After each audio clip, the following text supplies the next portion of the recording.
All right. We are back here at Song of the Day, coming to you from the Rock Cave. I'm your host, Mark Pierce. It is Christmas Day.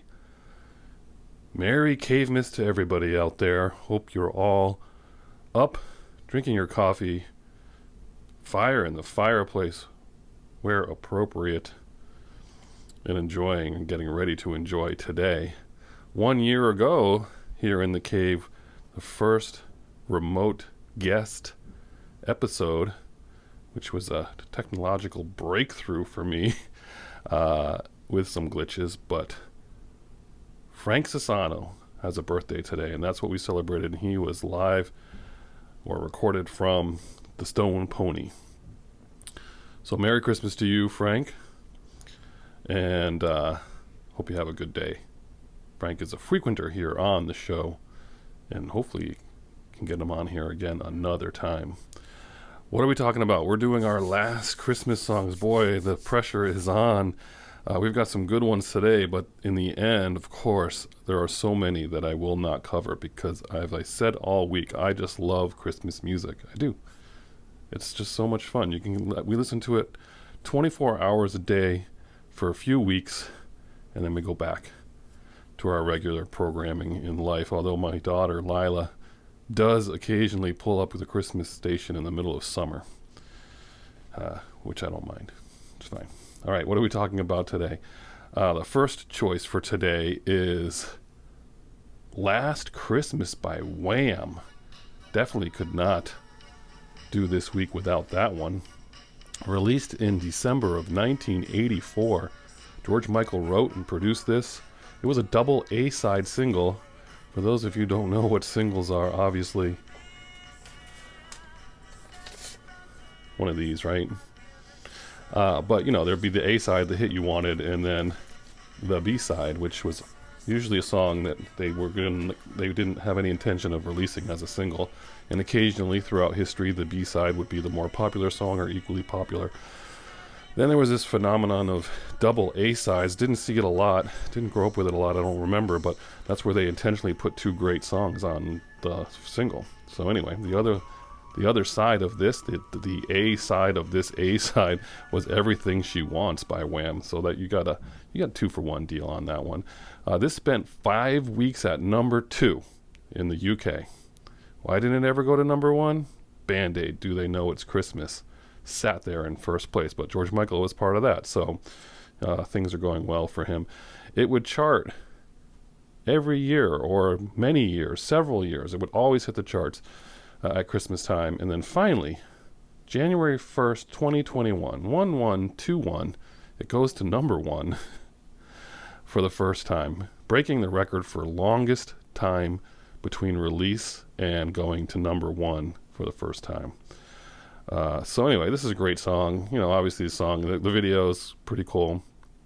Going up to that cabin up in the snow.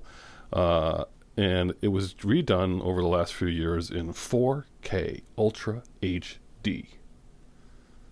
So that's what you get to see today, is a crisp and clear video taken from the 35 millimeter or 70 millimeter or however many millimeter the original film was.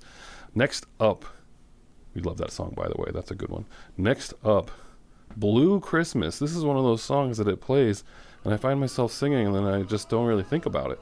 But I love this Elvis song.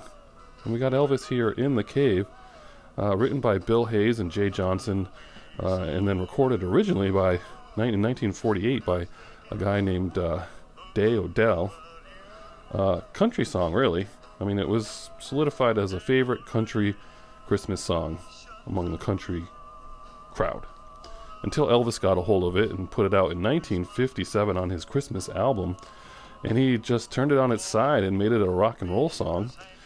He recruited the Jordanaires to sing backup, and they actually hit the blue notes they were hitting in the background. They would substitute some of the instruments with their voices, and so they did do something a little bit different with that, and that was on his album, but he didn't put it out as a single until 1964. I'm not really sure why.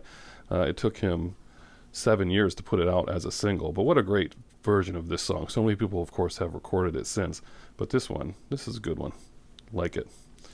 Next up, is this next one, is this the greatest Christmas album of all time? Is this one it?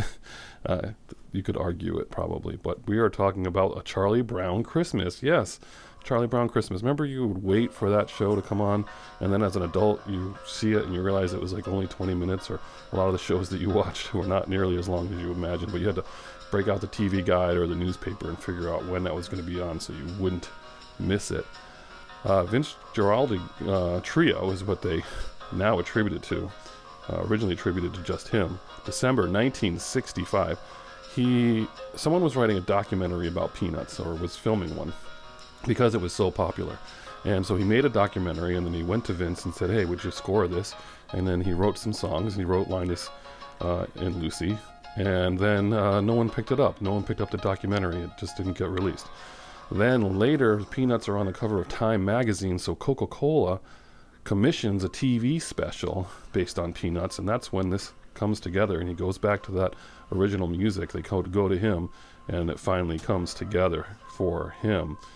And so many great songs on here. This is one that you just, it's kind of, a lot of it's slow, quiet, kind of melancholy, but you just know it. It's familiar to you because you grew up with this special, right? So you got Hark the Herald Angels Sing, Oh Tannenbaum, the skating song there, it's just called Skating. Christmas is Coming, that one is awesome. Christmas Time is Here, another awesome one. And then, of course, the famous Linus and Lucy. When you hear that, all you can think of is the Peanuts show. So this is a great album. You can just play the whole album, and it's awesome.